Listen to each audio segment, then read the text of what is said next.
Hello students, welcome to Sabka Topper. Today we are going to discuss the topic classification of matter and distinction between solids, liquids and gases. So let's start. So move to अगली slide, next slide है ना. इस slide में हम देख रहे हैं कि states of matter है ना. When we look around various forms of matter, we find that matter can exist in three states है ना.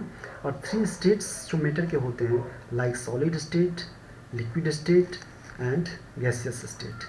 For example water can exist as ice, solid state हो गया. वाटर जो है हमारा आइस के फॉर्म में रहता है जो कि सॉलिड स्टेट होता है, वाटर के फॉर्म में रहता है जो कि लिक्विड स्टेट होता है, और स्टीम और वेपर के फेस में रहता है, स्टेट में होता है जो कि हमारा गैसियस स्टेट होता है. सो इन दिस सेक्शन है ना we will learn about the properties of solid liquid gas है ना. सॉलिड लिक्विड गैस की प्रॉपर्टी के बारे में हम लोग डिस्कस करने वाले हैं. But for before going on that topic है ना, what factors govern the states of matter है ना. मैटर के स्टेट्स को है ना कौन कौन से फैक्टर्स गवर्न करते हैं. तो इसमें जो पहला इससे पीछे हम लोग सीखे हैं उसको थोड़ा सा रिकैप करते हुए हम लोग देखते हैं. रिकैप करने में ये देखना है हमको कि जो हमने सीखा, क्या सब सीखा. All matter is made up of very small particles है ना. फिर क्या था, कंस्टिट्यूएंट पार्टिकल्स जो होते हैं इन matter constantly the constituent particles in any matter are constantly in motion है ना. thus they possess kinetic energy. okay, the kinetic energy and उसके बाद लास्ट जो प्रॉपर्टी हम लोग देखे थे मैटर का कैरेक्टरिस्टिक्स में, उसमें ये देखे थे द फोर्स ऑफ अट्रैक्शन है ना. The force of that mean the particles in any matter attract each other. This force of attraction decreases as the distance between the particles increases. Okay, तो particle के distance अगर separation increase कर दिया जाता है तो फोर्स ऑफ अट्रैक्शन क्या होगा, डिक्रीज होगा. और यहाँ हम देखते हैं कि अगर सॉलिड के केस में हम देखें तो सॉलिड के केस में जो है आपका यहाँ जो पोजीशन होगी, यहाँ जो डिस्टेंस होता है, ये डिस्टेंस जो होती है सेपरेशन होती है in comparison to liquid. Liquid के कंपैरिजन में क्या होता है, लिक्विड कंपैरिजन में अगर हम देखें तो ये सेपरेशन यहाँ से यहाँ तक ये सेपरेशन हुआ और ये सेपरेशन इसके कंपैरिजन में ज़्यादा है. और गैसेस पार्टिकल में क्या देखे हमने, ये देखे कि इसमें सेपरेशन और ही ज़्यादा है. सो दिस मेक्स है ना the solid the form of the solid, liquid and guys have different property. Now we can say the force of attraction between the particles in any matter is called intermolecular force or force of cohesion. So the intermolecular force or the force of cohesion between the particles tends to bring them closer to each other, whereas motion of particles tends to move them away from each other. दस ये जो दो characteristics है, दो property है, तो इंटरमोलेकुलर जो force of cohesion होता है ना, ये फोर्स ऑफ कोहेजन क्या करता है, जो पार्टिकल्स होते हैं उनको एक तरह से क्लोज करता है, नहीं क्लोज करने में टेम्प्ट करता है, ब्रिंग देम क्लोज टुगेदर है ना. क्लोजनेस जो बढ़ाता है उसके पार्टिकल्स के बीच में जो इंटरमोलेकुलर फोर्सेस होते हैं उनके कारण होता है. लेकिन जब हम मोशन के बारे में कहते हैं कि जो मोशन होता है पार्टिकल्स का, वो क्या करता है, वो they tend to move them away from each other है ना. तो ये दो फैक्टर्स होते हैं. Thus the physical state of any matter है ना, ये चीज़ दो कैरेक्टरिस्टिक्स, दो फोर्सेस पे हमारा जो बेस है physical state of any matter है ना. Physical state of any matter depends upon the net effect of this two forces. The net effect of this two forces कौन सा हो गए, एक तो फोर्स ऑफ कोहेजन हो गया है ना, और दूसरा क्या हुआ, जो मोशन, जो काइनेटिक एनर्जी का फॉर्म होता है हमारा, वो ये दोनों अपने आप में कौन सा डोमिनेंट रोल प्ले करेगा उसके अकॉर्डिंग हम जो है स्टेट्स ऑफ मैटर को डिफाइन करते हैं. जैसे सॉलिड, लिक्विड एंड गैसेस होते हैं, तो इन तीनों में जो हमारा मेन कैरेक्टरिस्टिक जो प्रॉपर्टी डेवलप होता है स्टेट का, वो इसके आधार पे ही डेवलप होगा. अब अगर इसको ओवरव्यू में हमने देखा था, बट यहाँ अगर स्टिल हम फिर से उसको रिकॉल करें तो उसमें हमने क्या सीखा था, व्हेन द इंटरमोलेकुलर फोर्स और the force of cohesion between the constituent particles is very strong and the kinetic energy is very small, the matter exist in form of solid. तो सॉलिड के केस में क्या होता था कि इंटरमोलेकुलर फोर्सेस, सॉलिड जो यहाँ पर हमारे पास दिख रहा है, सॉलिड के केस में इंटरमोलेकुलर फोर्सेस जो होते हैं वो स्ट्रॉन्ग होते हैं ना. इंटरमोलेकुलर फोर्सेस स्ट्रॉन्ग होता है और kinetic energy very small. Kinetic energy in this case, kinetic energy क्या होता है, जो एक पार्टिकल का मूवमेंट दूसरे पार्टिकल से मूव करने की टेंडेंसी जो होती है उसके अकॉर्डिंग काइनेटिक एनर्जी होता है. काइनेटिक एनर्जी वेरी स्मॉल होता है. But in case of gas, अगर गैस में हम देखें तो गैस के केस में क्या होता है कि फोर्स ऑफ कोहेजन, ये गैस के केस में जो आ गए हम यहाँ पर ये गैस के केस में फोर्स ऑफ कोहेजन जो होता है एक दूसरे से, ये फोर्स ऑफ कोहेजन क्या होता है, नेग्लिजिबल होता है ना। Force of cohesion between the particles, constituent particles negligible होता है। और काइनेटिक एनर्जी वेरी लार्ज होता है। अगर काइनेटिक एनर्जी के रूप में हम देखें, अगर यहाँ काइनेटिक एनर्जी के रूप में देखें तो इसकी स्पीड बहुत तेज होती है, वेलोसिटी बहुत फास्ट होता है। This is the fast moving constituent of the gas particle. But liquid में क्या होता है, लिक्विड में क्या होता है कि force of cohesion between the constituent particle जो होता है मॉडरेटली स्ट्रॉन्ग होता है, मॉडरेटली स्ट्रॉन्ग होता है। बट काइनेटिक एनर्जी सफिशिएंट होती है, काइनेटिक एनर्जी बस सफिशिएंट होता है कि मूव टू एंड फ्रो। यहाँ पर काइनेटिक एनर्जी जो है सफिशिएंट होता है मूव टू एंड फ्लो करने के लिए। और कोहेजन का फोर्स जो होता है, कोहेजन का फोर्स मॉडरेट होता है। मतलब मॉडरेट होने का मतलब क्या हुआ, इन बिटवीन देम। यहाँ पर सॉलिड में ज़्यादा कोहेसिव फोर्स का स्ट्रॉन्गर पॉइंट था, कोहेसिव फोर्स ज़्यादा इंटेंस था। गैस में कोहेसिव फोर्स ज़्यादा लिस्ट हो गया। और बीच लिक्विड जो बीच में आया, लिक्विड के केस में अगर हम देखें तो इसमें फोर्स ऑफ कोहेजन जो होगा है ना, इन दोनों के बीच में होगा, दैट इज मॉडरेट होगा। On the basis of these discussions, we have developed a table for you, है ना, which shows the distinction between these states of matter. So move to next slide. So here we are, difference between the properties of solids, liquids and gases. Okay. और जो first हमारा जो classification property का है उसके base पे वो property हमारा rigidity. So first is rigidity. Rigidity में हम लोग देखने वाले हैं कि सॉलिड स्टेट क्या होते हैं, हमारे रिजिड होते हैं। सॉलिड स्टेट जो है हमारा वो क्या होता है, हाईली रिजिड हो जाता है ना, हाईली रिजिडिटी हाई होती है। और कंप्रेसिबिलिटी अगर सॉलिड का देखें तो कंप्रेसिबिलिटी क्या होते हैं, कंप्रेसिबिलिटी नेग्लिजिबल कंप्रेसिबिलिटी का मतलब ये हुआ कि इसका मतलब ये हुआ कि that means constituent in solid क्या होता है, कंस्टिट्यूएंट पार्टिकल्स है ना, constituent particles are closely packed and there is virtually no space between the particles, hence solids have slight or no compressibility. तो यहाँ तक no compressibility negligible, compressibility negligible होने का मतलब क्या हुआ, no compressibility। और rigidity, rigid तो होता ही है हमारा क्योंकि closely packed होते हैं। और space चूँकि नहीं होता है तो space नहीं होने के कारण compressible नहीं होता है, so they are incompressible। Next one is fluidity.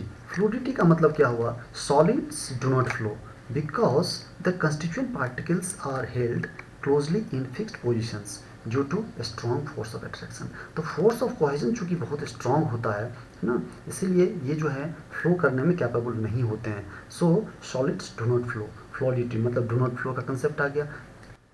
Filling a gas container है ना, फिलिंग गैस कंटेनर का मतलब ये हुआ कि अगर इसमें सॉलिड हम क्या देखते हैं, सॉलिड में do not need a container to contain them है ना।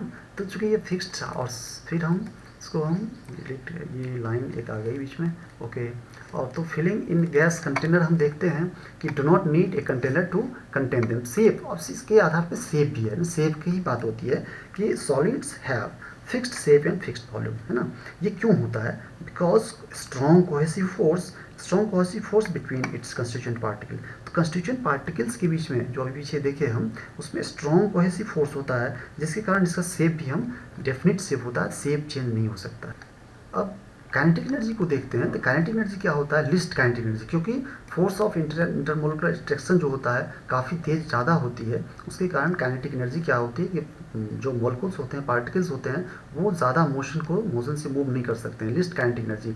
और ये जो काइनेटिक एनर्जी इसमें होता है वो कौन सा काइनेटिक एनर्जी के रूप में होता है, ये वाइब्रेशनल और रोटेशनल हो सकता है ना, ट्रांसलेशनल काइनेटिक एनर्जी नहीं हो सकती है ना। वाइब्रेशन हो सकता है माने अपने पोजीशन पे ही थोड़ा सा वाइब्रेट कर सकता है, वाइब्रेशन हो सकती है, मीन पोजीशन से थोड़ा सा शिफ्टिंग हो सकता है इसके मॉलिक्यूल्स का, बट लार्जर डिस्प्लेसमेंट नहीं हो सकती है ऑसिलेशन मीन पोजीशन से। अब डेंसिटी के बारे में हम देखते हैं तो डेंसिटी में क्या होता है, हाईएस्ट डेंसिटी होता है। क्यों हाईएस्ट डेंसिटी होती है, उसकी वजह होती है क्या कि हायर डेंसिटी क्यों कि पैकिंग जो होता है उसका है ना सॉलिड में, वो tight packing of its constituent particles होता है। सो टाइट, अगर पैकिंग इसका टाइट होता है, क्लोजली पैक्ड होते हैं है ना, so they have high density, usually in the range of 1 to 10 gram पर क्यूबिक सेंटीमीटर होता है। तो लिक्विड स्टेट की ओर बढ़ते हैं और इसका जो फर्स्ट प्रॉपर्टी होता है रिजिडिटी।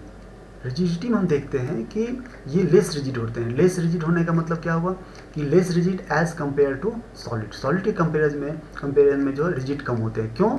तो यहाँ जो फोर्स अट्रैक्शन जो क्लोजली पैक्ड होता है, यहाँ पर वो उतना क्लोजली पैक्ड नहीं हो पाता है, तो इसके कारण जो है सो ये लेस रिजिड के सेंस में आ जाता है लिक्विड स्टेट हमारा। कंप्रेसिबिलिटी में क्या होता है? कंप्रेसिबिलिटी लो हो जाती है ना, स्लाइड कंप्रेसिबिलिटी होता है। क्यों?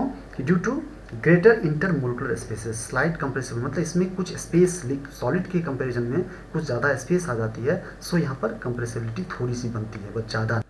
फ्लूइडिटी में हम देखते हैं कि it flows from a higher level to a lower level. Liquids generally flow easily because the particles are loosely packed, है ना, loosely packed. As a result the particles can move, slip and slide over each other. तो loosely packing जो होता है, packing थोड़ा सा loose होता है इसमें in comparison to solid, so they can flow. Third one is your filling a gas container, है ना। तो इसमें लिक्विड में है need a container to contain them, take the shape of the container in which they are kept. इसकी वजह यह है in liquids the cohesive forces are strong enough to keep the constitution particles fairly close to each other, है ना। Liquids have definite volume, इसके कारण जो है सो लिक्विड्स हैव डेफिनिट वॉल्यूम, है ना, but liquids have no definite shape, है ना। This is because in liquid the constituent particles can move over short distances, है ना। शॉर्ट डिस्टेंस में ये मूव कर सकते हैं ना, थोड़ी सी फोर्स ऑफ कोहेजन जो है इसमें सॉलिड के रिस्पेक्ट में क्या होता है, वीक होता है ना, उसके कारण ये डेफिनिट शेप अपना नहीं रख पाता। अगर किसी कंटेनर में इसको डालेंगे तो कंटेनर का शेप को वो अटेन कर लेता है। सो डेफिनिट शेप में आपका आ जाएगा no definite shape liquids attain the shape of the vessel in which they are kept. Now next one is your kinetic energy, है ना। काइनेटिक एनर्जी क्या होता है लिक्विड स्टेट में हमारा? सॉलिड स्टेट के कंपेरिजन में हम देखें तो ज़्यादा मोर काइनेटिक एनर्जी होता है देन सॉलिड, और बट लेस देन गैस। तो गैस का आगे हम देखेंगे, बट सॉलिड के कंपेरिजन में काइनेटिक एनर्जी इसकी ज़्यादा होती है। नो डेंसिटी के बारे में देखते हैं कि लिक्विड जो है, liquids have a lower density than solids, okay, but higher than the gas. लेकिन क्यों होता है? बिकॉज इसमें ये होता है कि the particles are more loosely packed होता है ना। मोर लूजली पैक्ड होने के कारण इन कंपेरिजन टू सॉलिड, अभी देखिए कि लूजली पैक्ड होता है, तो उसके कारण इसमें हम डेंसिटी जो होती है इसकी लो होती है। और इसके पीछे एक रीजन भी है, इसमें एक एक्सेप्शन भी आती है कि there is one exception. Liquid water जो है, liquid water has higher density than solid water.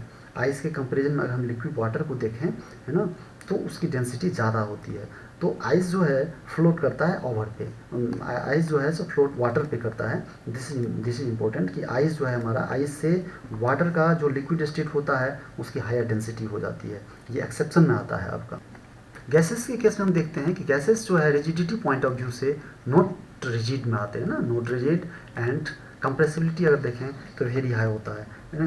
इसके पीछे क्या होता है कि cohesive force between the constituent particles, है ना, कंस्टिट्यूएंट पार्टिकल्स जो, और दूसरा कि जो पार्टिकल्स होते हैं वो क्लोजली पैक्ड नहीं होते, बिल्कुल वेरी फार अपार्ट में होते हैं गैसेस पार्टिकल, है ना, जिसके कारण वो नॉन रिजिड हो जाएंगे। बट कंप्रेसिबल क्यों होंगे? कंप्रेसिबल होने के कारण क्या होगा कि चूँकि उसके बीच में स्पेस बहुत ज़्यादा होते हैं, तो वहाँ पर हम उसको कंप्रेशन कर सकते हैं, ज़्यादा कंप्रेशन कर सकते हैं। Gases are highly compressible as compare to solids and liquids. Actually the liquefied petroleum gas जो होता है, जो हमारे घर में रसोई में यूज होता है, which is used in our home for cooking, ये सारे क्या होते हैं? एग्जाम्पल्स ऑफ कंप्रेस्ड गैस होते हैं, है ना।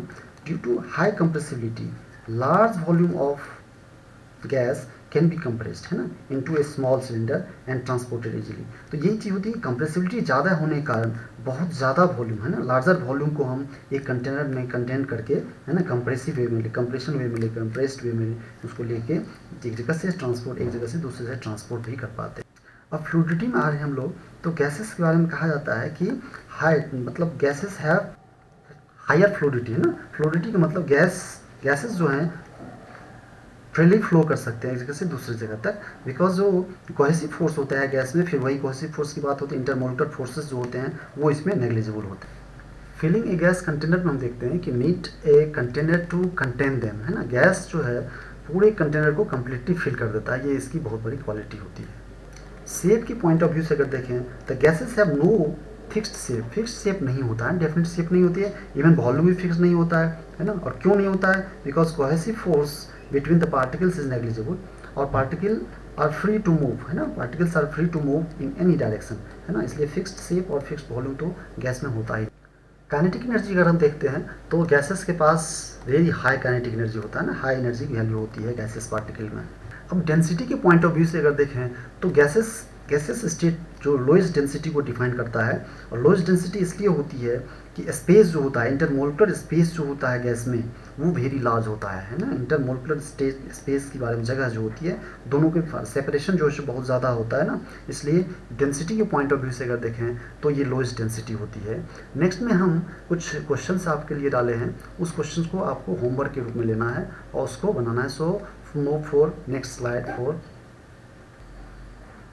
ओके, ये होमवर्क क्वेश्चंस में आ गया आपके। The substance X has definite volume, no fixed space and is almost incompressible है, what is the physical state of substance X. अब इसका आंसर करना है आपको। दूसरा सेकंड क्वेश्चन है हमारे पास, arrange the following in the increasing order of intermolecular force of attraction. जैसे वाटर है, कॉमन साल्ट है, एयर है। और कॉमन साल्ट का फार्मूला आप जानते होंगे, कॉमन साल्ट जो है NaCl को बोला जाता है ना, सोडियम क्लोराइड होती है, उसको कॉमन साल्ट बोलते हैं, है ना। ये NaCl की फॉर्म में होता है कॉमन साल्ट आपका, ये जो है आपका NaCl, सोडियम क्लोराइड होता है आपका कॉमन साल्ट। तो इसमें तीनों को अरेंज करना है increasing order of intermolecular force of attraction. Intermolecular force of attraction का मतलब क्या हुआ, that is force of cohesion, है ना, कोहेजन का फोर्स जो होता है हमारा, कोहेजन, ये कोहेजन हो गया आपका। यहाँ पर आपको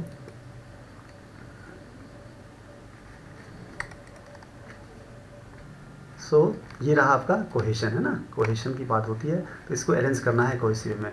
और जो लास्ट और वेरी इंपॉर्टेंट जो स्लाइड होता है उस पर अब चलते हैं आपको, कि इसमें सबसे इम्पोर्टेंट पॉइंट कि सब्सक्राइब करना है। हम लोगों के साथ चलने के लिए आपको सब्सक्रिप्शन तो ज़रूर देखना ही है। सब्सक्राइब करने के लिए ही एक आप फ्री ऑफ कॉस्ट जो सपोर्ट करते हैं हमको, वो सब्सक्राइब के रूप में आता है। और जो ये लाइक है, ये लाइक बटन आप ज़रूर आपको हिट करना है, क्योंकि जो एसोसिएट हमारे होते हैं वो बहुत ज़्यादा मेहनत से कंटेंट को यहाँ पर एडजस्ट करने की कोशिश करते हैं। और शेयर भी करना है, शेयर ज़्यादा से ज़्यादा लोगों को करना है, जिससे कि सभी लोग आपके चैनल के बारे में वाकिफ़ होंगे। So thanks for watching.